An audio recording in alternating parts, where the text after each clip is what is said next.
Spain and Italy have announced deploying warships in the Mediterranean to protect their citizens from Israeli drone attacks.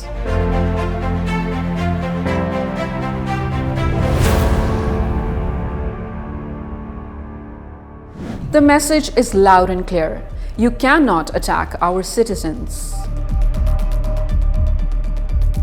The global Sumud Flotilla, an international civilian-led humanitarian mission carrying aid to Gaza, came under attack by Israeli drones in international waters. Explosives were dropped, communications were jammed, ships carrying citizens from 45 countries were targeted.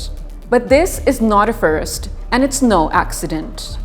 On Wednesday night, activists on board the Sumud Flotilla reported coordinated drone attacks from Israeli forces. Flashbang-style explosives were dropped from the air, unknown objects fell near the boats, radio and GPS signals were jammed across the fleet. There were no weapons on board, just humanitarian supplies and civilians from 45 nations. The flotilla was still in international waters under the protection of maritime law. This is not an isolated incident. It's a part of a long-standing pattern. 2010 Mavi Marmara, 2025 Madeline and Handala, and now Sumud. Let's look at the pattern here. Every major flotilla attempting to reach Gaza has been intercepted, many of them far outside Israeli waters. The tactics? Boarding, detaining, jamming, and deporting.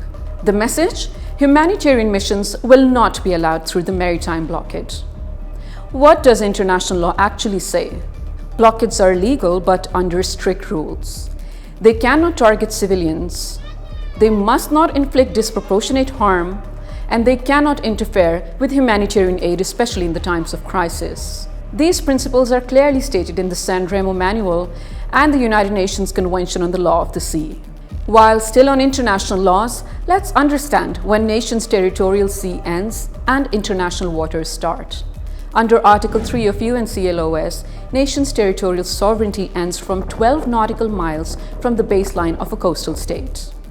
Now, Israeli media argues it's acting within the law and the blockade is legal, claiming it facilitates aid through land crossings and that the crisis in Gaza is the result of war conditions and Hamas's actions, not Israeli policy.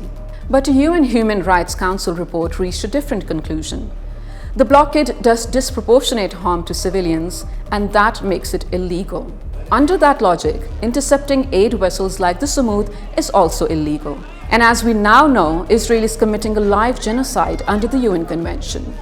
This time, global leaders are not staying silent. Spain and Italy are now deploying naval ships to escort the flotilla. Spanish Prime Minister Pedro Sanchez confirmed the move while addressing the United Nations General Assembly in New York.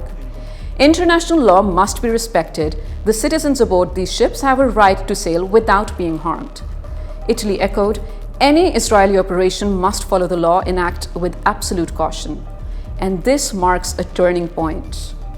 The UNGA is now openly debating Israel's blockade, its legality, and its repeated use of force against civilian missions.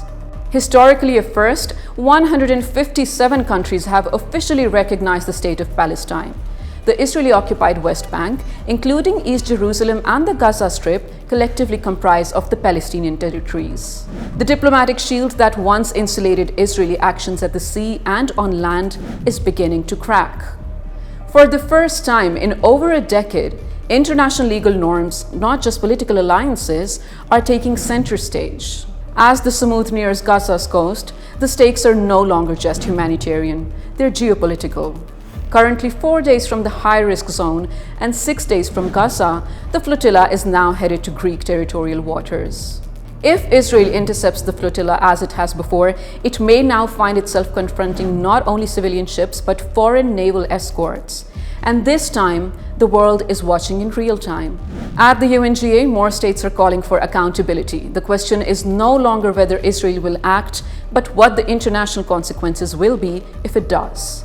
This goes beyond the delivery of aid. It challenges the international community to decide. Can any state ignore international law without accountability?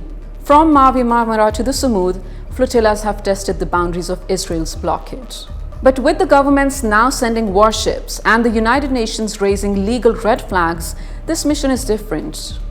What happens next could redefine the future of humanitarian aid, maritime law, and accountability in armed conflict.